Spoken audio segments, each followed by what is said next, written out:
Podtaf. Podtaf. Podtaf. Podtaf. Bienvenue dans Podtaf, Le podcast qui te fait découvrir des métiers. Waouh!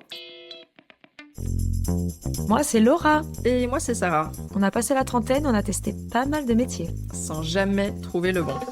Aujourd'hui, on sait toujours pas ce qu'on veut faire. Alors on est parti explorer les métiers.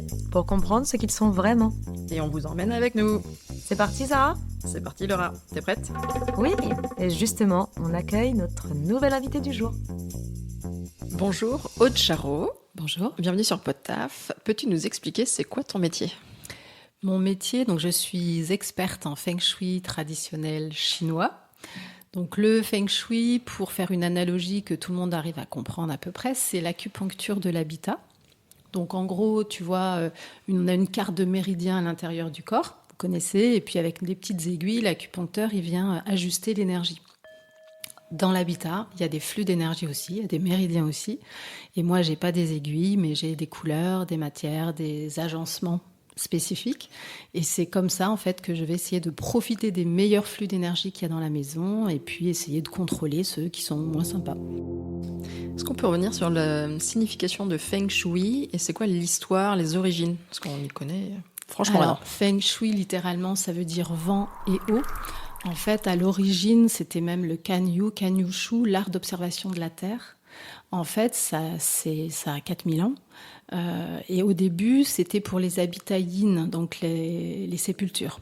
C'est-à-dire, tu sais, en Chine, ils ont vraiment une grande volonté de faire perdurer les lignées. Et on faisait très attention à gérer les ancêtres. Et donc à gérer la sépulture de l'ancêtre pour, si tu veux, favoriser le succès pour toute la lignée.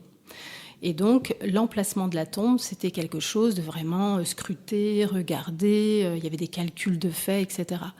Et on observait les montagnes, on observait les rivières, etc. Et on essayait de trouver un endroit sur le terrain où le chi converge et où il peut rester pour qu'on en profite. Donc ça, c'était pour trouver l'emplacement des tombes. Et en fait, au fur et à mesure, ils se sont rendus compte qu'on pouvait extrapoler ça aux habitats yang, donc aux maisons. Ça a commencé évidemment par l'empereur, c'était réservé aux empereurs chinois. Et puis après, ça s'est un petit peu démocratisé, mais au départ, c'était vraiment la caste, si tu veux, l'aristocratie, etc., qui avait droit à ce genre de choses, puisqu'on considérait que c'était un super pouvoir. Et concrètement, tu fais quoi dans ta journée quand tu es au travail?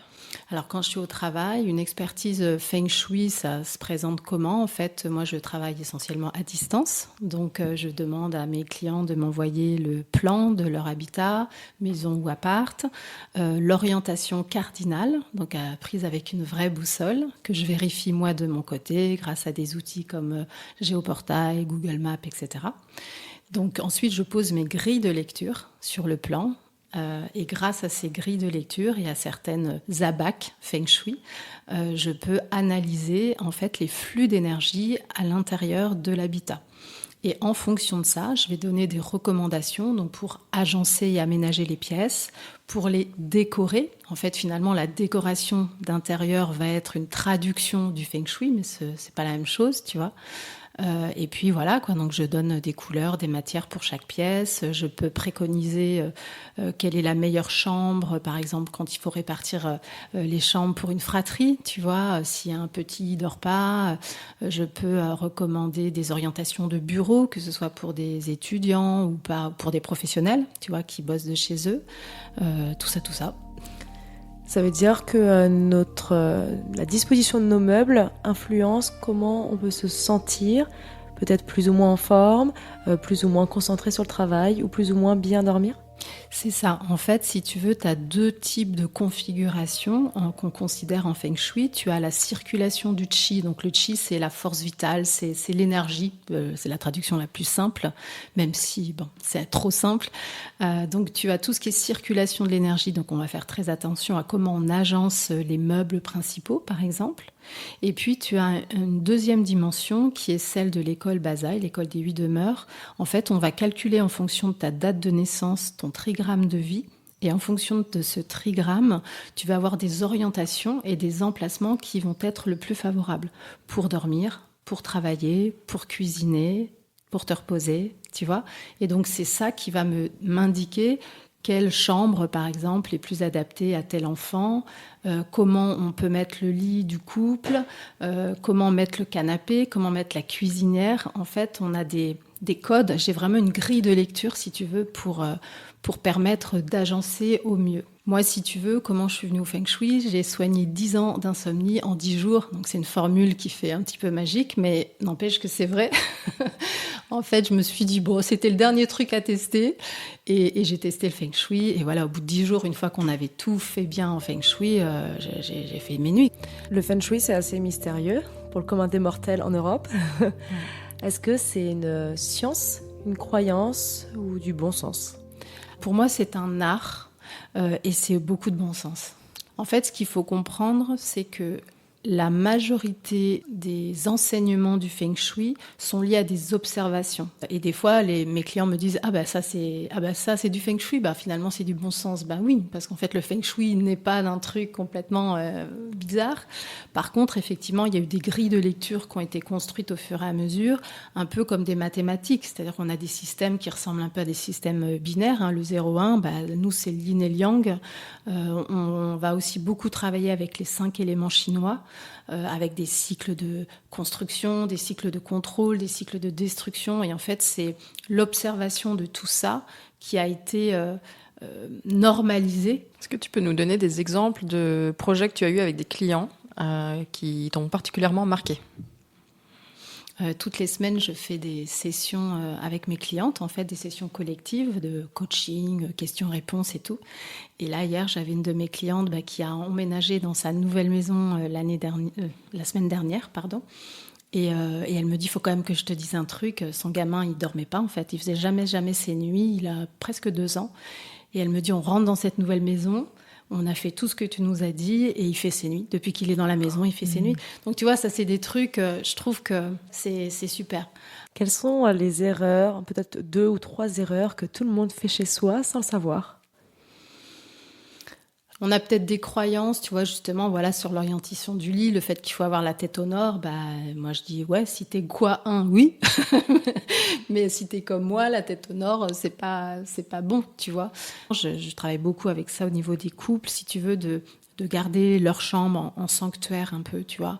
De pas mettre des photos du bébé partout dans ta chambre, elles n'ont rien à faire là. Mais il vaut mieux mettre des photos sexy de ton couple, tu vois, que la photo de bébé, voilà. Ni la photo de tes parents ou de ta grand-mère, tu vois. Donc, moins propice à l'intimité. C'est ça. En fait, on sanctuarise les espaces quand même un petit peu en Feng Shui. Le bureau, je vois souvent des entrepreneurs qui bossent avec des bureaux contre un mur. Bon, bah ça bloque toute la créativité, tu vois. Donc, imagine-toi regarder un mur toute la journée, c'est pas possible. Mais en fait, c'est parce que, voilà, ils pensent que c'est mieux parce que, ça laisse de l'espace. Ça laisse de l'espace. Mais en fait, en Feng Shui, il faut le phénix, c'est ce qu'on appelle les 4 animaux célestes. Le phénix, il faut qu'il soit devant. Donc, l'espace, il faut qu'il soit devant. Le chi s'accumule devant toi. Si t'es contre le mur et que t'as le chi derrière, ça sert à rien. Le bureau, il faut qu'il soit, c'est toi qui dois être contre le mur, tu dois avoir un soutien, et ton regard, il doit avoir de quoi se déployer, tu vois, devant toi. Si je rentre chez quelqu'un et que je vois qu'elle a mis un miroir en face de la porte, ça va me démanger de lui dire, tu sais, le miroir en face de la porte, c'est pas terrible, parce qu'en fait, ça renvoie le chi. C'est quoi ces animaux célestes ? Les animaux célestes, c'est l'école de la forme, c'est la plus ancienne des écoles de Feng Shui. En fait, c'est des animaux qui sont symboliques, mais ça caractérise comment doit être l'environnement autour de toi. Donc derrière la maison ou derrière le bâtiment, il faut avoir une tortue noire, c'est-à-dire qui nous soutient. Devant, il faut avoir un phénix. À gauche et à droite, il faut avoir un tigre et un dragon. Donc en fait, dans la vraie vie, ça se présente par des collines ou des structures, des bâtiments. Tu vois, dans une maison comme chez moi, en lotissement, par exemple, j'ai un tigre et un dragon parce qu'il y a 2 maisons. C'est tes voisins. C'est mes voisins. Et en fait, ils se reconnaîtront. Protègent, tu vois. Devant, j'ai un petit peu de terrain. Et puis après, j'ai la route. Et puis après, j'ai un autre voisin. Donc j'ai mon phénix. Derrière, j'ai aussi une maison, j'ai une haie de sapins, donc c'est du soutien, tu vois. On va regarder tout ça pour définir si la configuration de ta maison ou de ton immeuble est OK par rapport à l'école de la forme. Je trouve que ça s'applique aussi aux relations humaines, tu vois, d'avoir quelqu'un derrière toi qui te soutient. Merci, la tortue Sarah. noire. J'ai Malora qui est quoique tu es mon phénix, c'est peut-être mon dragon. Je ne savais pas que j'étais aussi forte qu'un dragon. Je te découvre. Est-ce que je suis ta tortue noire? C'est ma tortue, ça. Est-ce que tu préconises, par exemple, des rituels quand on est dans sa maison pour son chi? Alors, déjà, renouveler le chi. C'est-à-dire qu'on ouvre les fenêtres, qu'il pleuve, qu'il vente, qu'il neige, qu'il fasse beau, qu'il fasse moche, on ouvre les fenêtres, donc des endroits dans lesquels on passe du temps. Donc la chambre, c'est obligatoire. Moi, j'ouvre les fenêtres le matin et le soir. J'ouvre les fenêtres de mon salon. Le matin, en fait, on aère pour renouveler vraiment le chi de la maison. Ça, c'est hyper important. On n'est pas du tout dans le minimalisme, tu vois, mais on essaye que chaque chose soit à sa place, si possible dans des rangements fermés, parce que ça fait vraiment le bruit visuel, si tu veux, rajoute à ta charge mentale. Vraiment. Et en fait, ça peut te prendre la tête, mais aussi parce que visuellement, ça te prend la tête. Et tu as des professionnels, j'imagine, on parlait du bureau, de ne pas être face au mur, etc. Je me dis, tu as tout intérêt quand tu ouvres ton open space et que tu auras tes 200 collaborateurs à venir travailler avec toi, que ça se passe au mieux. Ouais. Ils peuvent aussi te démarcher, j'imagine. Oui. J'ai fini récemment un projet à Orly. On partait de zéro, puisqu'en fait, je crois qu'il y avait 400 mètres carrés, et puis sur 2 niveaux. Je suis allée visiter le site cet été, et c'était fabuleux parce que les personnes, les collaborateurs, en fait, j'étais présentée, c'est Aude, l'expert Feng Shui, et les collaborateurs me remerciaient, me disaient « Oh là là, qu'est-ce qu'on se sent bien », etc. Parce qu'effectivement, on était dans une entreprise, mais les toilettes étaient vert sauge, il y avait le bureau du directeur était terracotta, il y a vachement moins d'absentéisme, les gens sont contents de venir bosser. C'est aussi, tu vois... Tu leur apportes vraiment quelque chose, donc c'est vraiment win-win des deux côtés. Donc maintenant, tu es dans le Feng Shui, tu as eu une reconversion, quand, pourquoi, comment? Que faisais-tu avant? J'ai fait un DESS de finance, donc j'ai commencé ma carrière en tant que contrôleur de gestion, et puis après je suis passée dans les systèmes d'information et j'ai terminé expert SAP, donc en gros système d'information et finance. Je bossais dans une grosse boîte internationale pendant 22 ans. Au début, vraiment, j'adorais ça. Et puis, sur les dernières années, je commençais à avoir une grosse perte de sens. Et ça n'allait pas, quoi. Le cœur n'y était pas. Ah ouais, non, le cœur n'y était pas. Tu te dis, mais est-ce que mon job a vraiment du sens, en fait, si je peux même pas l'expliquer simplement, tu vois, ce que je fais et à quoi je sers. Et donc, j'ai quitté ma boîte en mars 2020. Mars 2020, pour moi, il y a une autre signification que le confinement. Voilà, et puis j'ai créé ma boîte 1 an après avoir complété mes formations. Donc la première chose que j'ai fait, même avant de quitter mon job, c'était de créer mon blog et de publier un article par semaine. Donc bien avant que tu crées ta boîte, tu t'es lancée dans le contenu. Exactement. Très intéressant. Exactement. Pourquoi ? Parce que dans mon ancienne vie, justement, pour trouver un peu du sens, j'ai été blogueuse culinaire. Je faisais des prestations culinaires chez les particuliers, dans les magasins, chez les cuisinistes, etc. J'avais des marques qui me payaient pour faire des articles sponsorisés, etc. Bref, ce que je veux dire, c'est que j'étais un petit peu blogueuse, j'aime écrire et tout. Donc pour moi, écrire des articles de blog sur le Feng Shui, c'était pas compliqué. Et je trouve que c'est très intelligent d'ailleurs de le faire bien avant de commencer, parce que voilà, le jour où tu annonces à tout le monde, Aude, la nouvelle spécialiste experte en Feng Shui, en fait, tu as tout ce background derrière toi qui te légitimise aussi dans ce que tu fais. C'est ça. Et est-ce qu'inversement, les réseaux sociaux peuvent décrédibiliser ta profession ?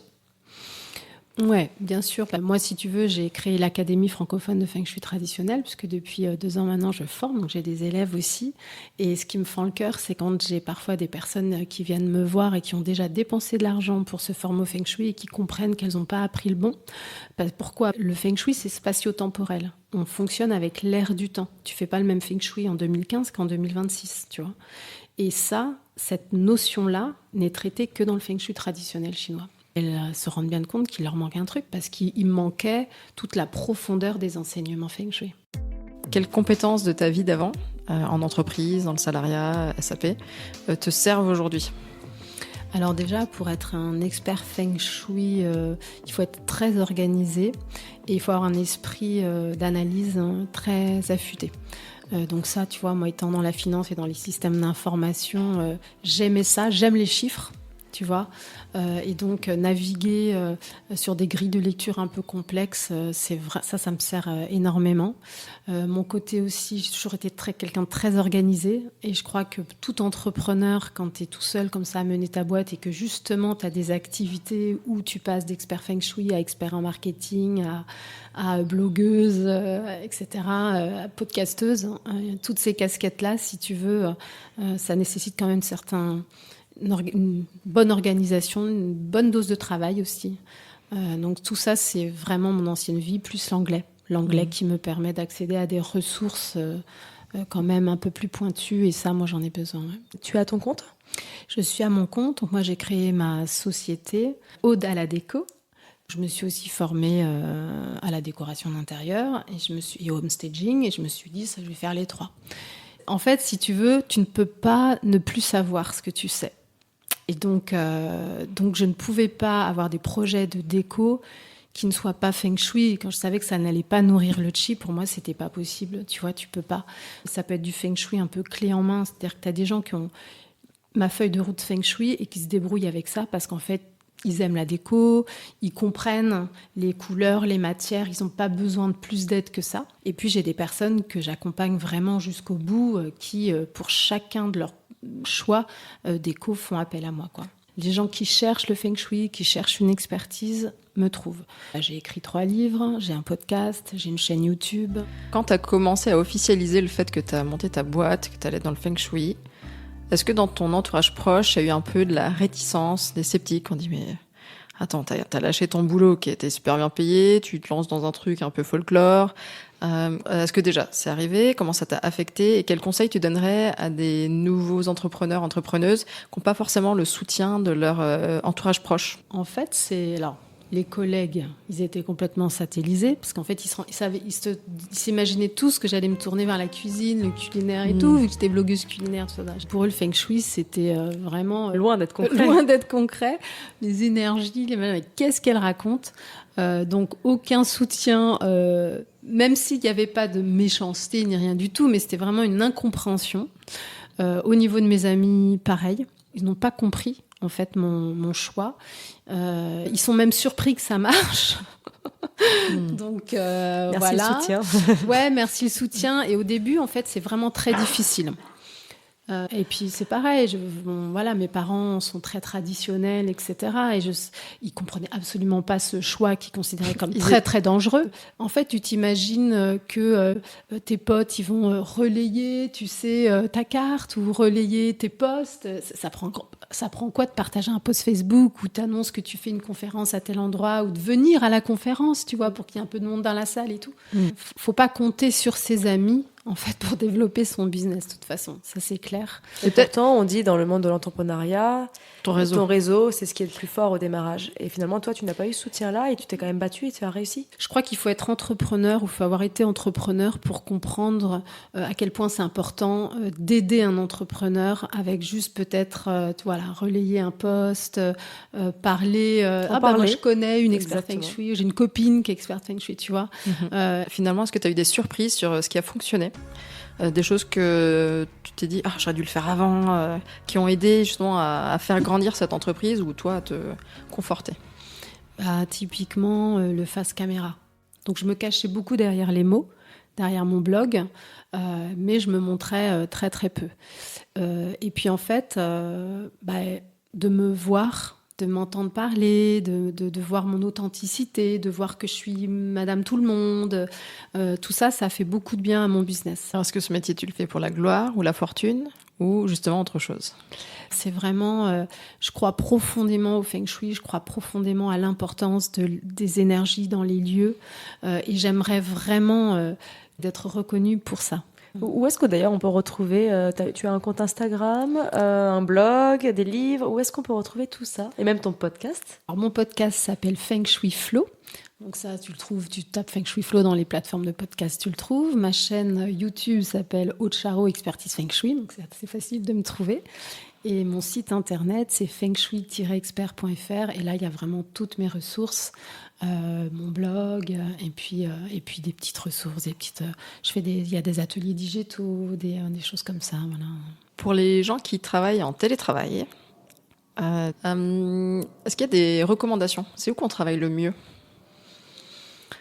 Donc, pas contre le mur, d'avoir un phénix devant toi. Et idéalement, tu calcules ton Mingwa. Donc, tu peux te prendre le calculateur de chiffres quoi qui est sur mon site. Tu mets ta date de naissance, ton genre, et tu obtiendras ton Mingwa et tu sauras quelles directions sont les plus favorables pour toi. J'ai mon père qui me rabâche, mais depuis ma tendre enfance, qui doit toujours dormir la tête au nord. Il a une croyance comme ça. Et il le fait, genre il y croit, pur et dur. Et du coup, il faut que j'aille calculer, voir... Son chiffre quoi ? Si tu pouvais découvrir n'importe quel métier dans un autre épisode de Podtaf, ce serait quel métier ? Des choses comme hypnothérapeute, kinésiologue, des choses peut-être, tu vois, sur des thérapies qu'on connaît un petit peu moins. Ouais. Ok, défi accepté. Défi accepté. Trop cool. Merci Aude. Je pense qu'on en sait un petit peu plus sur ton métier. Et maintenant, la question qu'on se pose, c'est regardez autour de vous. Est-ce que vous vous sentez vraiment bien dans cet espace ? Si ce n'est pas le cas, vous savez qui contacter. Merci beaucoup Aude. Merci Aude pour ton temps. Merci à vous. C'était très sympa. Et pour vous qui nous écoutez, on adore les défis à Podtaf. Si vous avez un métier que vous aimeriez nous faire découvrir ou que vous voulez qu'on vous fasse découvrir, écrivez-nous sur notre boîte mail podtaf.lepodcast@gmail.com ou via nos comptes Instagram, Facebook ou LinkedIn. À très bientôt pour un nouvel épisode de Podtaf, le podcast qui te fait découvrir les métiers. Quel est ton métier ? En fait, j'ai aucune idée de comment ils font ce métier. Ça tourne! Podtaf, Podtaf, Podtaf. Tu parles si bien, sans filtre. On dit tout. C'est nous. Coupé!